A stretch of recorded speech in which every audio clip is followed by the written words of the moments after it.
Chers frères et sœurs, chers internautes, bonjour. Soyez les bienvenus à notre émission de ce jour. Dans la joie, nous célébrons le 25e dimanche du temps ordinaire de l'année liturgique A. Les textes que notre mère l'Église nous propose sont les suivants.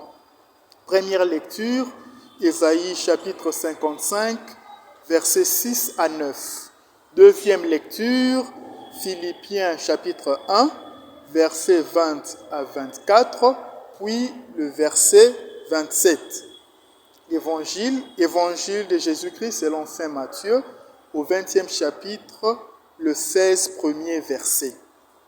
Chers frères et sœurs dans le Christ, dans l'évangile de la messe, Jésus nous propose une parabole dans laquelle nous voyons le maître d'un domaine sortir plusieurs fois pour embaucher des ouvriers pour sa vigne.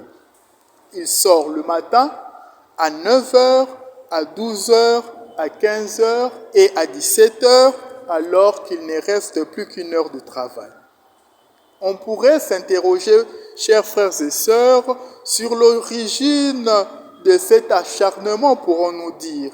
Lorsqu'on se rappelle qu'il embauche pour sa vigne, c'est clair qu'il le fait pour des besoins économiques.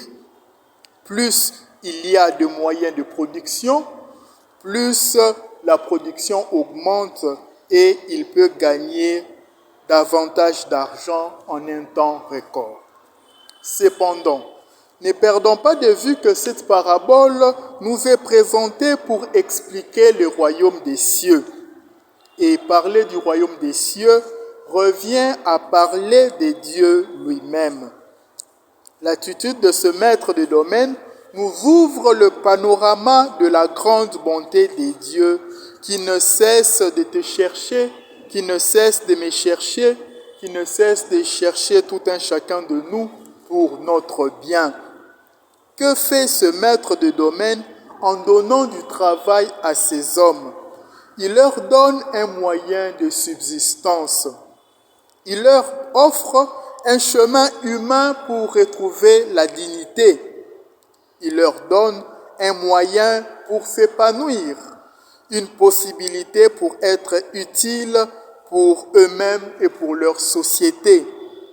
Voilà ce que Dieu veut offrir à l'homme qu'il a créé à son image et à sa ressemblance.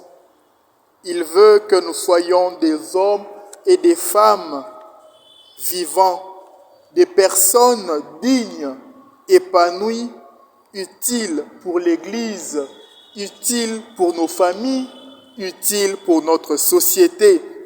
C'est pourquoi il ne se fatigue pas de nous chercher, vous et moi, même tard dans la journée, pour que nous vivions toujours davantage conformément à son dessein d'amour, à son dessein de bonheur pour nous. D'un autre côté, chers frères et sœurs, chers internautes, cet évangile nous montre que Dieu, notre Père, a horreur que nous, ses enfants, soyons paresseux, que nous soyons là sans rien faire. Selon l'expression de saint Paul, affairés sans rien faire. 2 Thessaloniciens 3, 11. Remarquons, chers frères et sœurs, si nos familles ne vont pas bien, si notre société actuelle est malade, c'est précisément parce que nous autres chrétiens, qui sont appelés à être sel de la terre et lumière du monde, confère Matthieu 5, 13 à 14, nous sommes tombés dans l'inaction. Nous ne faisons plus rien pour nos familles, pour notre pays, pour notre Église. Par ce fait, nous avons abandonné le travail dans la vigne de la vie familiale, la vigne du monde professionnel, où nous devons produire tout type d'œuvres bonnes pour la gloire de Dieu et le salut des hommes. Chers frères et sœurs, en ce dimanche, le Seigneur te lance un appel, le Seigneur me lance un appel pour que nous allions travailler dans sa vigne, la vigne de nos familles, la vigne de nos lieux de travail, la vigne de nos lieux d'études, pour que ce soit des lieux de la vie, des lieux d'épanouissement. Ainsi, nous contribuerons par notre parole et par notre exemple à l'édification du royaume des cieux dans notre monde d'aujourd'hui. Finissons avec cette invitation du Seigneur. Voici que je me tiens à la porte et je frappe.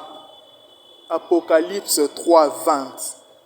Espérons que moi et vous, nous allons ouvrir la porte de notre cœur et accepter d'aller travailler dans la vigne du Seigneur. Amen. Le Seigneur soit avec vous et avec votre esprit. Que Dieu Tout-Puissant vous garde et vous bénisse, le Père, le Fils et le Saint-Esprit. Amen. Bon dimanche chez vous.